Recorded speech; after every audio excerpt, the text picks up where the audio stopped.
Okay, so a little bit of a half-assed intro, guys. I do apologise for that, but I've got a mule here and I don't want it to go cold, and it's already going cold. So I've already trained, I'm back home. I finished off my steps for the day after I got home from the gym. I was meant to be doing an AM and PM session today, so chest in the morning and then side delts and biceps in the evening. But I didn't get to the gym until the evening to do my first session, so I ended up just combining them into one big session, which you'll see in a minute. But post-workout, I've got 150 grams of cooked weight chicken breast, about 140 grams of vegetables, mixed vegetables, a bit of fat-free mayonnaise, a bit of mustard, and the Old Faithful, just a whole sleeve of rice cakes. So puts the carbs just shy of 100. It's not my full post-workout meal, it's just part of it since I started the mini cut. I still try to prioritize my carbohydrates around my peri-workout windows. So post-workout, usually I have about 150 carbs in this mini cut. So this is only about 2/3 of it. I also have, I guess I would say, a snack after. So I'm going to eat this, but I'm also going to, which I should mention, take my inner dose supplements. So I'll give you a little bit of a close-up of the meal actually first. So as you can see there, that is what I'm dealing with. And then I basically eat it. I wash it down with a sugar-free lemonade and eat it with the sleeve of rice cakes. And they are kind of small, but they're also not that small. My hand's just ginormous. Thanks, GH. And yeah, these are the supplements I'll be taking. So I'll be taking one of these, two of those, and 5 of those. A full serving of this is 10, full serving of that's 4, and then a serving of that's 1, but you're meant to have it a few times a day, so every second meal basically is ideal. I find it's kind of the upper limit of what I would do. I wouldn't do it with every meal, that'd be overkill. But yeah, it also depends on the size of the meal, to be honest too. I mean, if you're eating a stupidly large meal, maybe 2, but I have 1 with every second meal.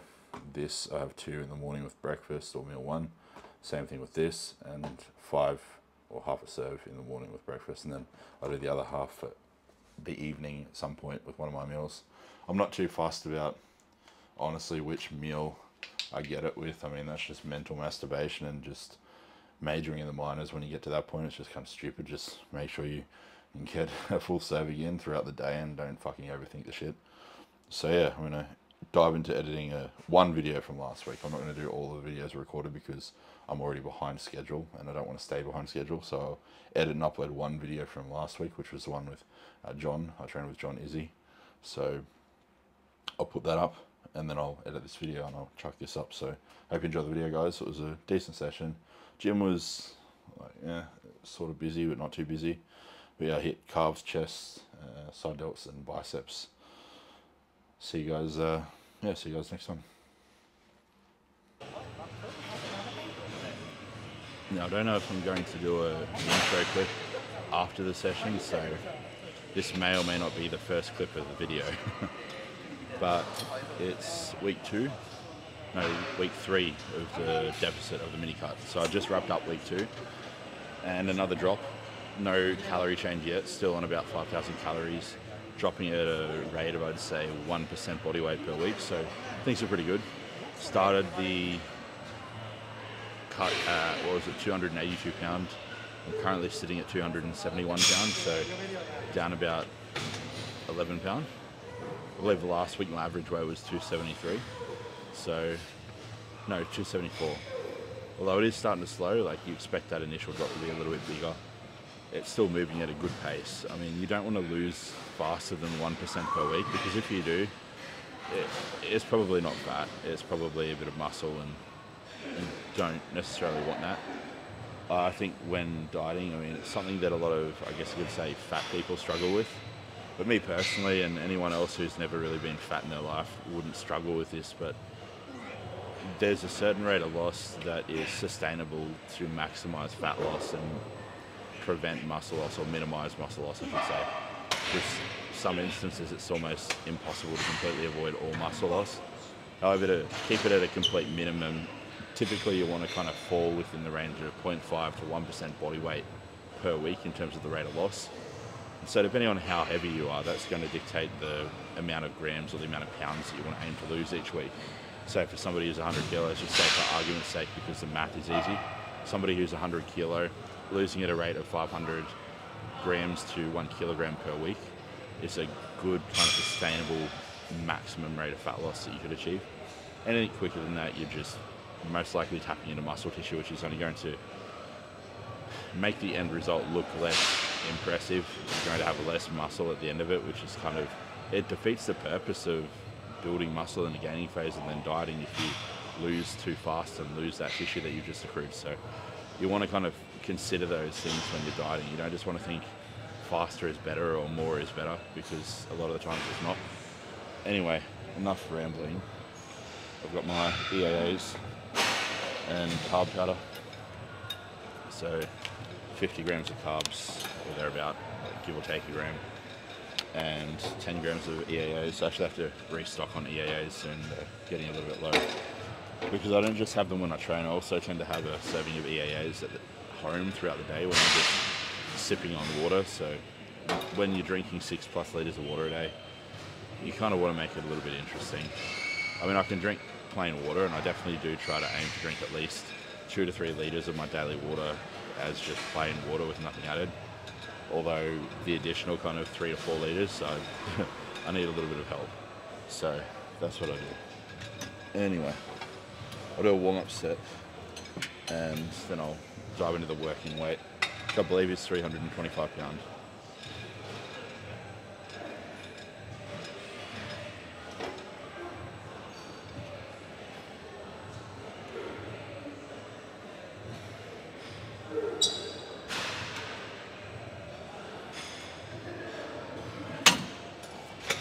That'll do. Before I do the working set too, I actually found out what was up with my lip. So I think I might have spoken about it in a video a while ago, but I bit my lip and then I got this lump form, I suppose. And for the first few weeks, I thought, oh, it's probably an ulcer of some sort. Although the more I looked into it, the more I realized it was actually a cyst. And it's not uncommon for this to happen. You can actually get it from trauma to the lip. So if you bite your lip, which I did, sometimes what can happen is it can lead to a cyst formation. So I'm actually going to have to go to hospital and get surgery for this. It just sucks, because obviously, you know, my experience with hospitals over here so far, it's been pretty shitty. And yeah, not up to scratch. So I'm going to have to go back and hopefully get this cut out just under local anesthesia, and then I'll basically just use a scalpel, slice my lip, and pull with tweezers, pull the cyst out. I've watched some YouTube videos on how they operate or perform this procedure. Fuck, I can't speak. And it's not pretty, but it's pretty straightforward. And I mean, it might be wishful thinking, but I think that you'd have to be pretty retarded to mess this part of a procedure up. So hopefully they can pull it off over here. So that's what I'll be doing. I've got an appointment Wednesday. So it's currently Monday, obviously. Then chest and calf day, or chest and calves for the first session, then arms for the second. And yeah, so 2 more days, and then it'll be time to get the initial assessment done for this cyst, yeah, not ulcer, and then yeah, get it operated on or removed as soon as possible after that.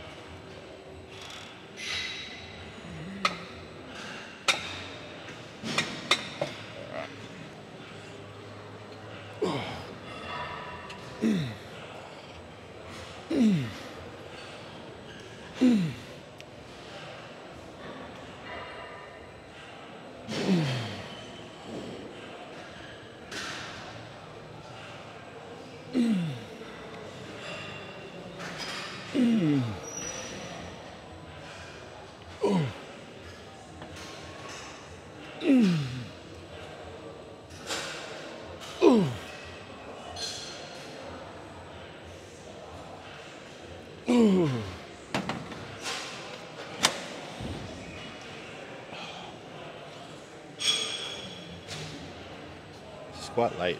It's actually 6 p.m.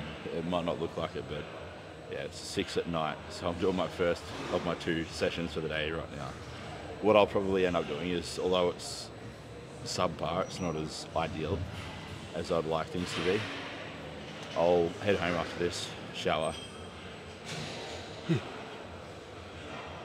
have a meal, and then I'll go down to the level M of my building. There's a bit of a gym set up down there. It's pretty dismal, but it'll do the job for arms. There's a cable machine down there, so, or one of those kind of like all-in-one stations, I should say, with a cable pulley. I'll do some single arm facing away cable curls and some tricep press downs, and there's a small dumbbell rack too, so I can do some seated dumbbell laterals just to hit the side delts. So that's what I'll likely do. Instead of doing 2 exercises for biceps and 2 for triceps and 2 working sets of each, I'll just do 1 exercise for triceps and biceps, and I'll just do 4 working sets for each, just to kind of make things easy, because there's not as much potential for variety and exercise selection at that hotel gym. So that's what I'll do, just to save time so I don't have to walk to the gym again, because the Songkran festival, which is kind of like it's called the water festival for a rough translation, but it's also the Thai New Year kind of celebration. So that's on currently, and that finishes after today. But until it finishes, it's basically open season to throw water on anyone and everyone that you see. So the way it works over here, it's basically like a giant communal water fight. If you're on the road riding a scooter or a motorbike, people can literally dump a bucket of water on you as you drive by, and if you have an accident, it's your fault, it's not their fault. It's kind of approved by the government, and it's kind of like Vigorous Steve explained it well, it's kind of like the Purge in a way, but like a water fight edition of it. So it's pretty ruthless. It's fun. There's definitely fun to be had with it, but you got to be careful. You probably don't want to be walking to the gym if you don't want to get water thrown on you, or you don't want to be riding a scooter on the road, unless if you're very well versed in riding scooters in wet conditions.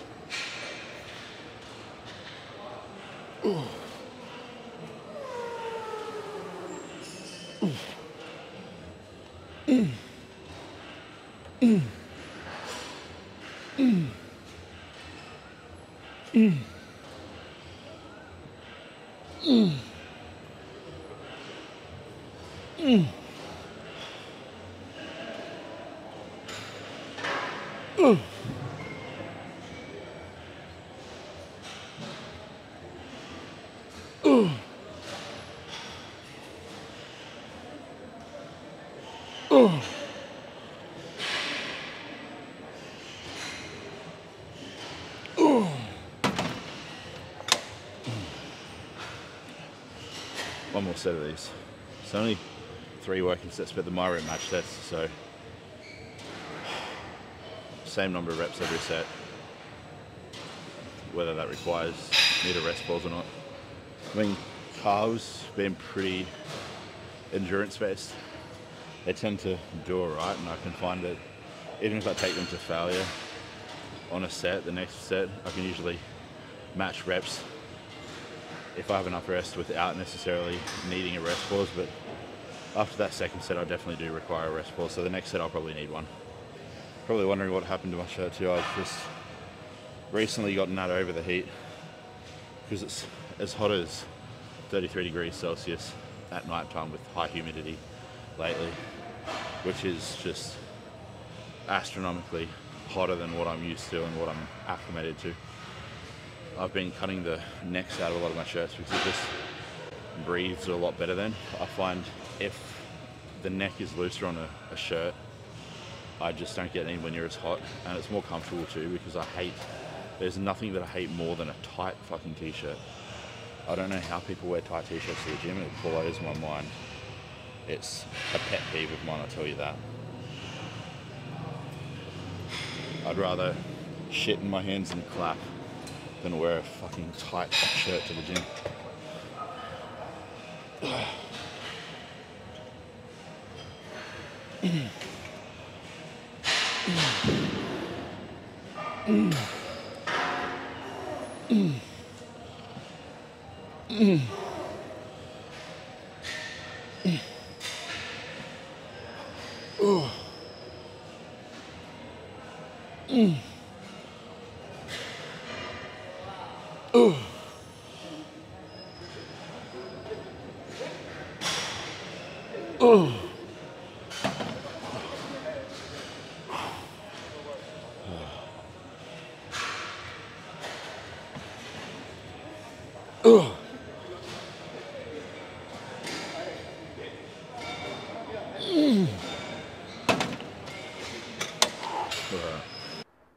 Okay, so I'm not too sure what happened here, guys. The audio was fine on the clips before this, as you would have seen, but then something went completely skits, and so the next few video clips don't have good quality audio, so I decided to just delete the audio from it and put in a voiceover just to fill the gaps in.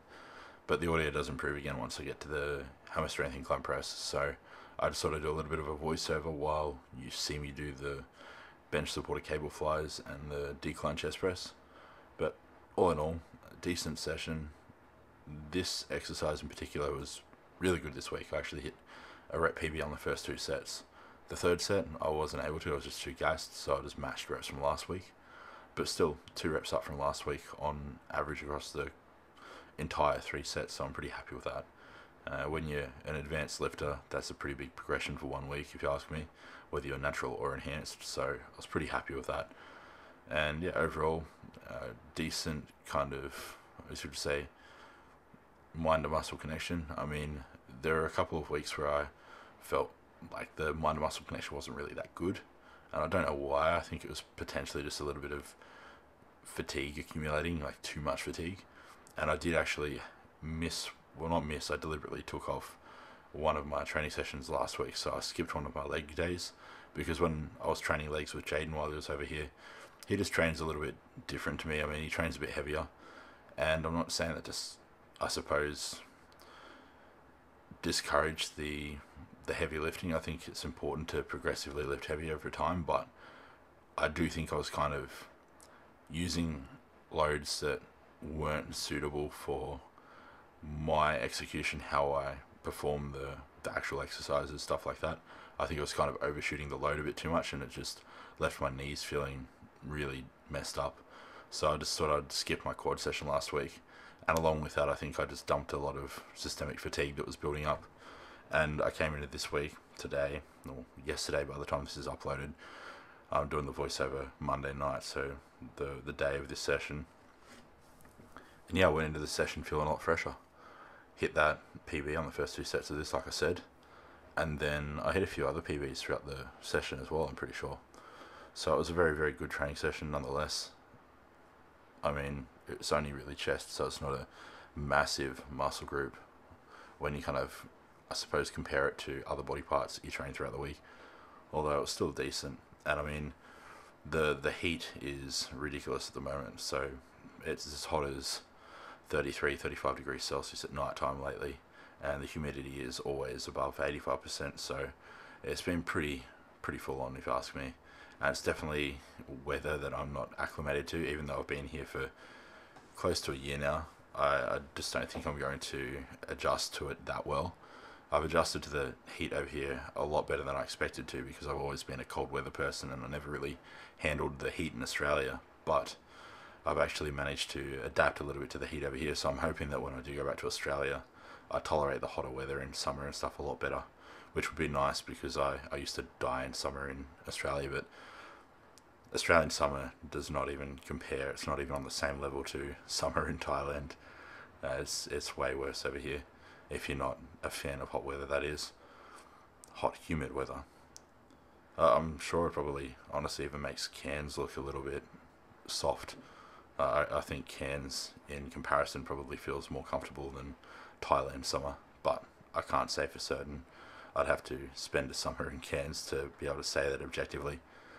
Nonetheless, it was a good session. I mean, here I'm just punching out the decline chest press.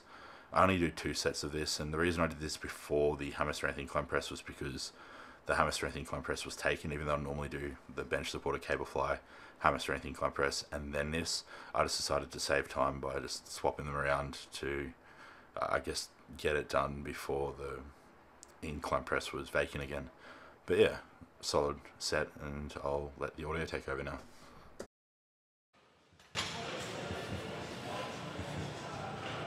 Right, so only 2 on the flat press or the decline press, but on this exercise I'll be doing 3 sets. Alright, so 3 sets on the incline press now. Only did 2 on the decline, although that's just so I can keep my total chest volume to 8 working sets for this session, because I do 3 on the fly, 3 on this. So I only do 2 on the decline.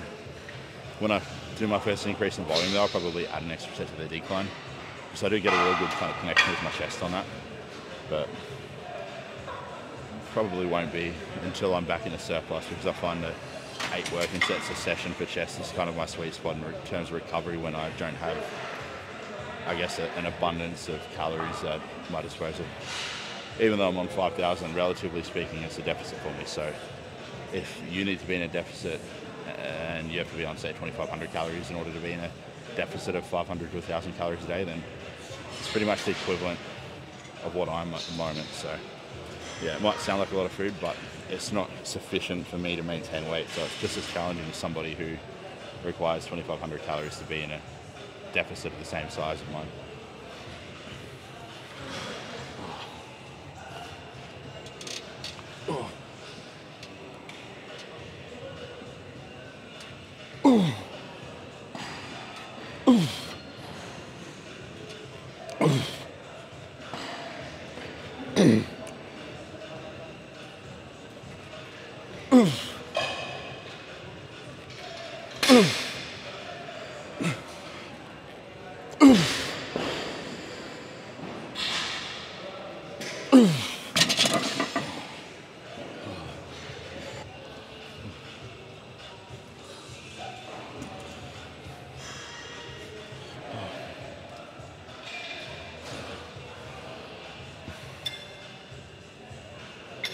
Okay.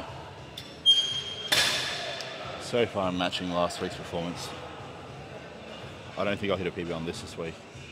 Doesn't really feel like I'm going to. The seat also feels like a notch off in terms of where I normally have the seat set. I can't say for certain though, so I'm just going to leave it where it is, so as to not kind of mess things up too much. 2 more sets though, and the match last week I need to get 8 reps, so that's the benchmark. The next set's really hard. I might throw some music on for the final set, see. Because this music in the gym's shit tonight. I'd prefer no music if there's no good music on, that's for sure.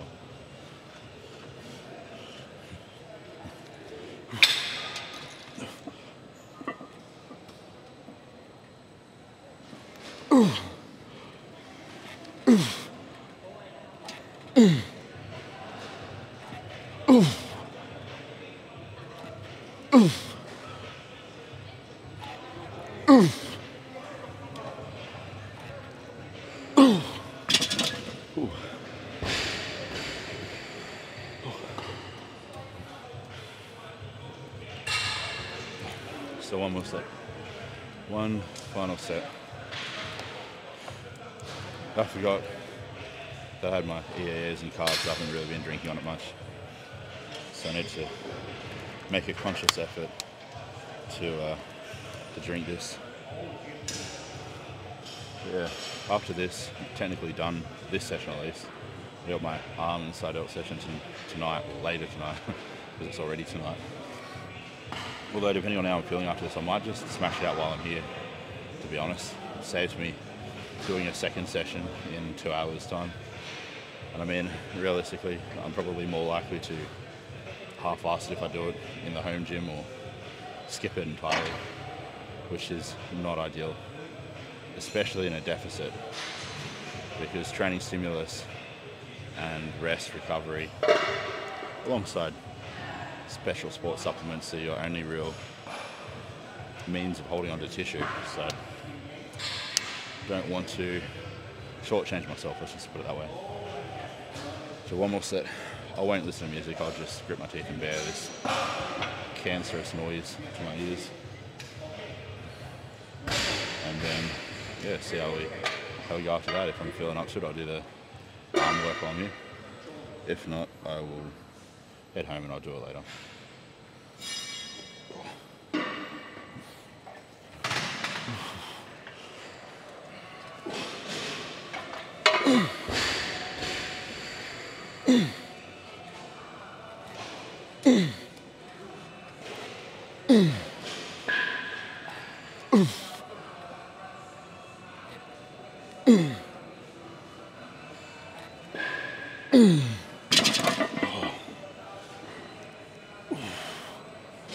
Quite what I got last week, so I'll put it down to a bad session, a bit of an off session due to a shit night's sleep. Although if this happens again next week, I know I'm due for a deload. So just see how things go. One week where you fall a little bit short of your previous best can be just put down to, well, actually a change in exercise order too. That's likely the reason why. I forgot that I swapped this around with the decline press today, so I'm just going to put it down to that. Otherwise I would have matched what I got last week and still been at a net improvement for the session given my PBs earlier in the session. So yeah, I don't think I need to deload. I feel far from it, I'll be completely honest, to tell you the truth. Anyway, that's chest for this evening.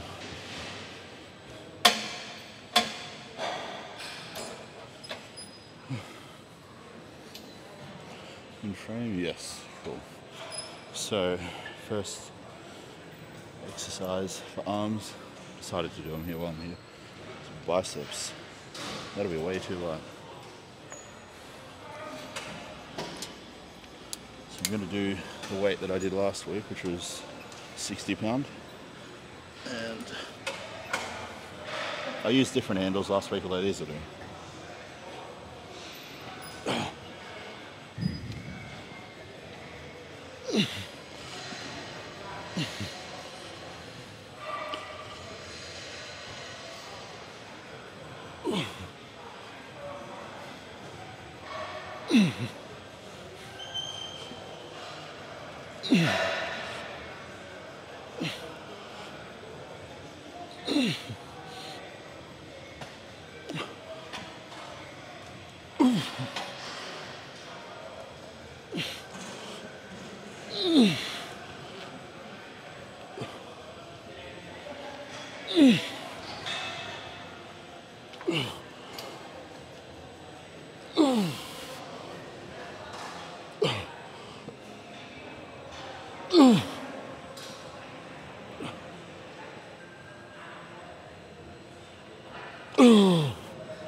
Now, something I want to talk about in regards to Bayesian curls or facing away cable curls is the whole shoulder flexion motion at the end of each rep or at the peak contraction.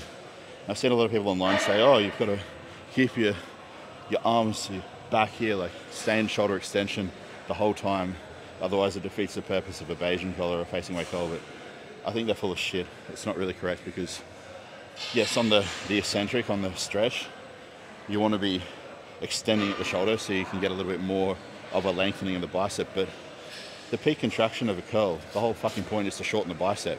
The only way you're going to be able to shorten the bicep is bringing the arm forward or the humerus forward at the shoulder joint. So when you're curling up, there's nothing wrong with bringing the arm forward like this a little bit. As long as when you're coming back, you're controlling the negative and you're going into more shoulder extension to lengthen the bicep, because the bicep attaches, for those of you who don't know, at the bottom of the arm here, over the elbow junction on the basically the forearm, and then up here over the shoulder joint. So if you want to fully stretch the bicep, you need to have some backward movement at the shoulder joint. But you don't need to maintain that when you're curling and contracting. It's just fucking stupid.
So my stupid ass fucked up again. I forgot that it's only biceps and side delts today or tonight.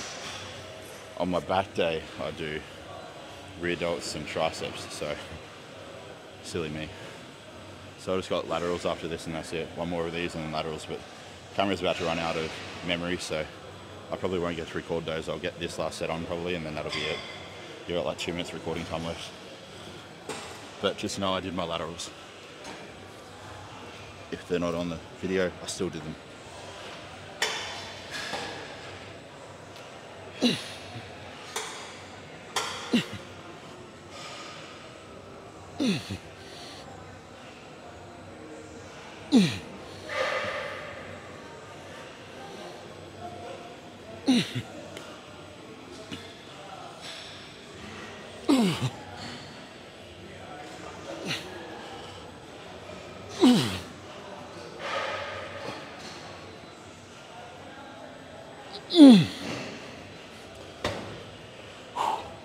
Cool.